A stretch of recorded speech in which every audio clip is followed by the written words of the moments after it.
Okay, and I'd like to welcome our next speaker, Dr. Markus Ploesser.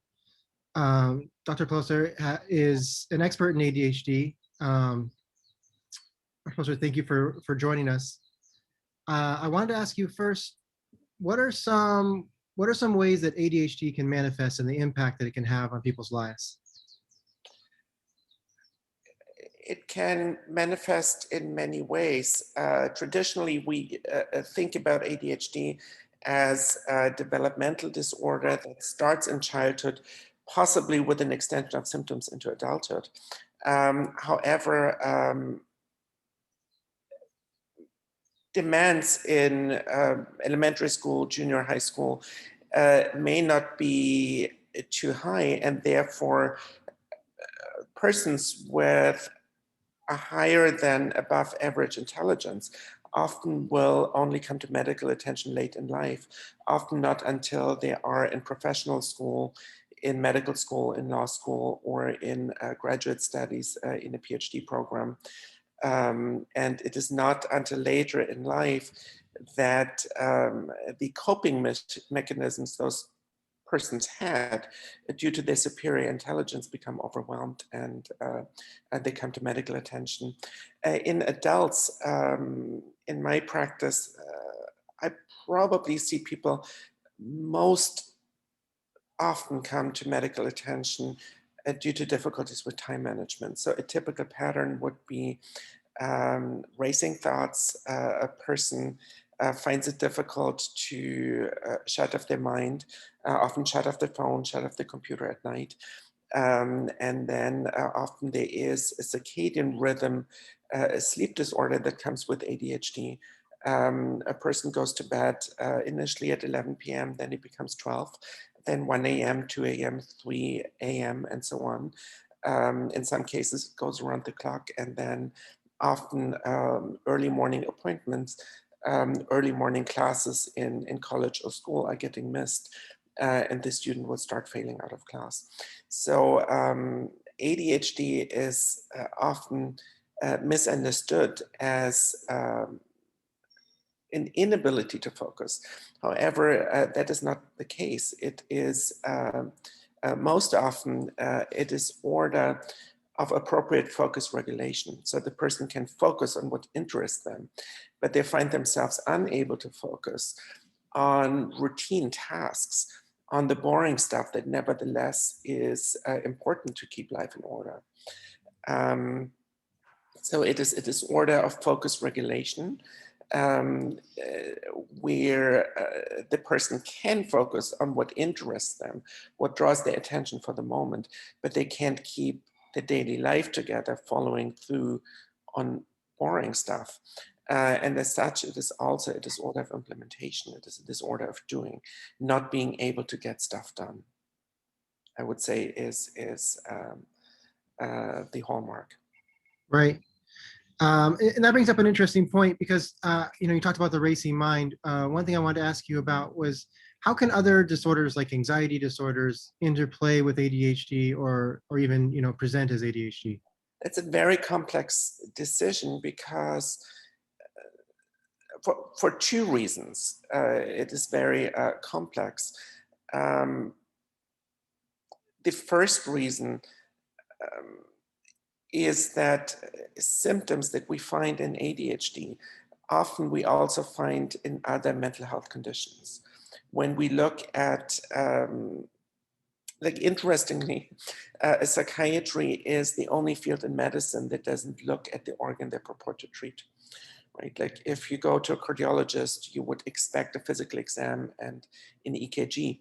If you go to a neurologist, you would expect an EEG, some type of measurable objective parameter to diagnose. In psychiatry, we still make diagnosis based on a subjectively reported catalog of symptoms. Of course, in ADHD, also observer scales are important, but rarely are objective measurements for diagnosis being used.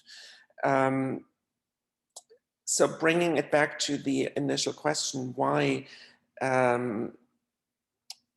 is the diagnosis so complex? Well, first of all, there is an overlap in symptoms. For example, when we look at racing thoughts, we find that in a bipolar mood disorder, we also find it in ADHD.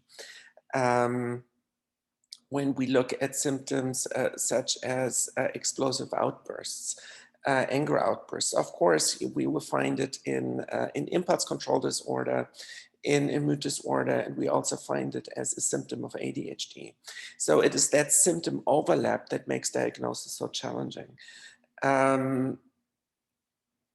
I always say in child psychiatry, going through training, it also appeared, it almost appeared to me that there was a bipolar camp where people with the same symptoms would end up, or children with the same symptoms would end up with the diagnosis of bipolar mood disorder, and the same child being presented to a psychiatrist who holds more of a belief in ADHD would end up with an ADHD diagnosis. That perhaps shows you to what extent there is an overlap in symptoms, and because we often do not know, those children often they end up with one medication for ADHD, another one for a bipolar mood disorder. The second reason why diagnosis is so complex is the comorbidities. Rarely do we find ADHD in a pure isolated form, but almost, or a large percentage of people with ADHD will present with anxiety to some extent. There's a huge overlap with anxiety disorders. There is impact of the experience of repeated academic failure, and impact of the experience of repeated failure in interpersonal relationships that then, as a byproduct, secondarily, often will lead to a maladaptive coping style and personality disorders. So the overlap of ADHD with personality disorders, maladaptive behavior patterns, in particular when it comes to ADHD in adults, is huge. So the comorbidities, the overlap in symptoms, and then secondary maladaptive coping is what often makes diagnosis and treatment so complex. That makes a lot of sense. Can you talk a little bit about the different maladaptive coping patterns that adults can create in order to deal with ADHD or deal with the fallout of ADHD? There are numerous. Often there is a shame associated with not being able to do things. And just a personal experience, like I had a partner who didn't attend school and took walks in New York City for 1 year because they felt they couldn't get things done. They couldn't academically achieve. But then there was also shame due to stigma and hesitation to seek help. And that pattern of trying to cover up things, lying about academic failures, lying to partners, lying to family members, I have repeatedly encountered that in my practice treating ADHD. That's something that a lot of practitioners talk about, is just the effects, the emotional effects, and even the eventual lack of wanting to start anything for fear of failure, essentially. Well, it's persons with ADHD often will find themselves being mislabeled as being lazy or not making appropriate effort. And there is a stigma in this. And the false assumption that one could will away those symptoms will often underlie a delay in seeking medical help and treatment. Right? The misperception, you could get things done if you only wanted to. Right. That's something we hear, parents and kids talk about a lot. I wanted to ask you too, in addition to, other disorders that can be misdiagnosed as ADHD, are there other? Justin, 1 second. Should I switch on the light in the background? Yes, that'd be great. Okay, just maybe we break for 1 second here. Yeah.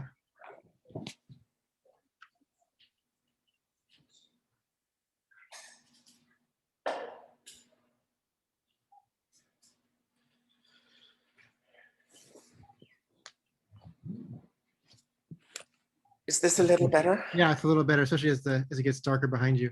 Okay. Okay, I can just edit this part out. But yeah, well, I wanted to ask you about, in addition to other disorders that can be misdiagnosed as ADHD, I know there's environmental factors or even food intolerances that can also be misdiagnosed as ADHD. Can you speak to that a little bit?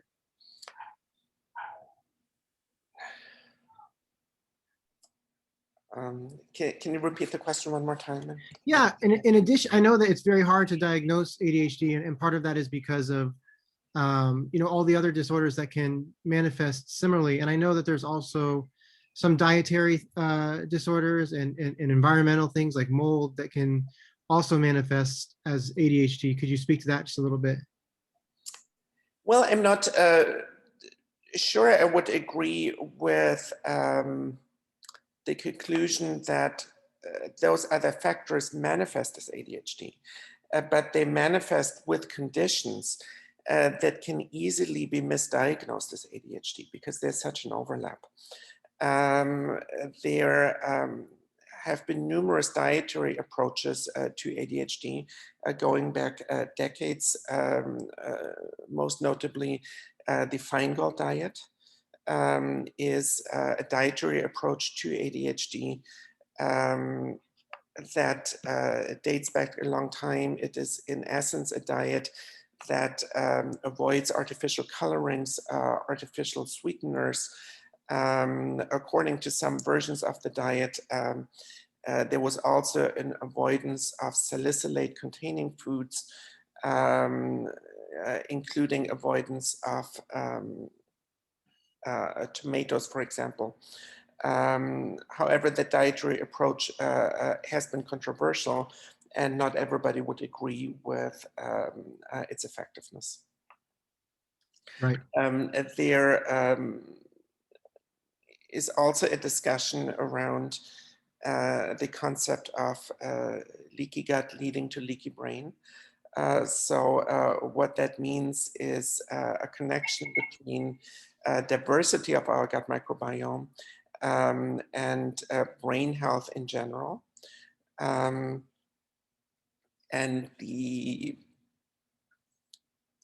physiology underlying that connection, of course, it's also complex, but one of the factors appears to be that a typical standardized Western diet that is high in processed foods, high in high glycemic index carbs,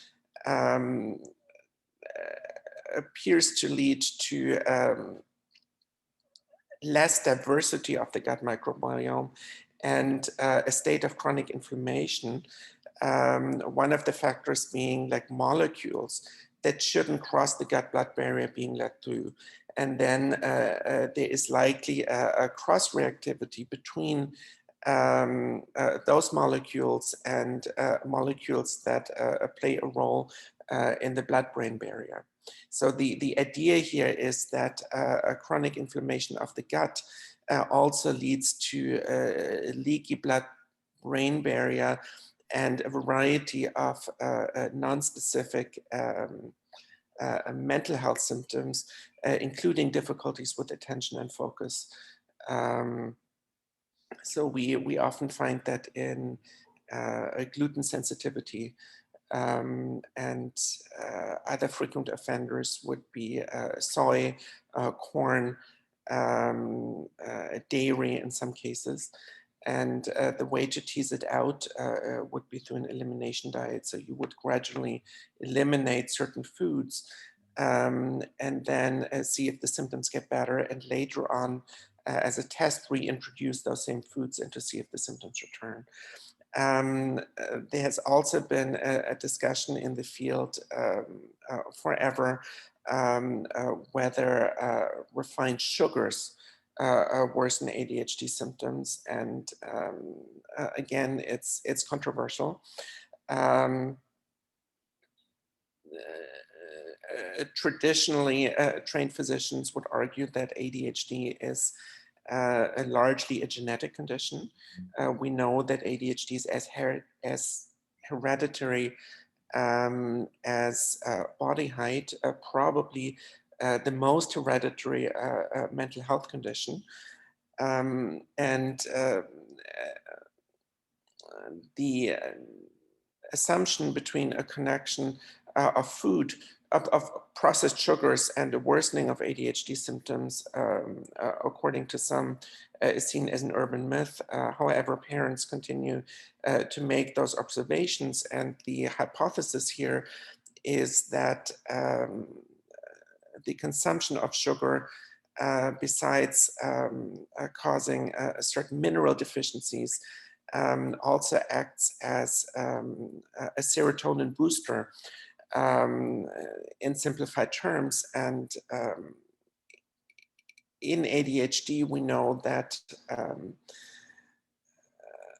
what appears to matter in very oversimplified terms is the ratio between dopamine in certain brain areas and serotonin. And the idea here is that that ratio or that balance gets thrown off by the consumption of sugar, which effectively acts as a serotonin booster. There's also some thought that pure serotonin reuptake inhibitor antidepressants may worsen ADHD symptoms, or at least they're not the preferred medication to use. But if we prescribe an antidepressant in ADHD, then medications with more of a norepinephrine reuptake inhibition would be preferred, such as duloxetine, such as Prestique, such as bupropion or Wellbutrin, just to name some of them, and there are others certainly. That's great. Yeah, I really appreciate your insights into different things that can, manifest as ADHD. I'm aware that we're coming close to the end of our time. I'm wondering if there's any, what's the most frequent advice that you give in terms of treating ADHD above and beyond medication?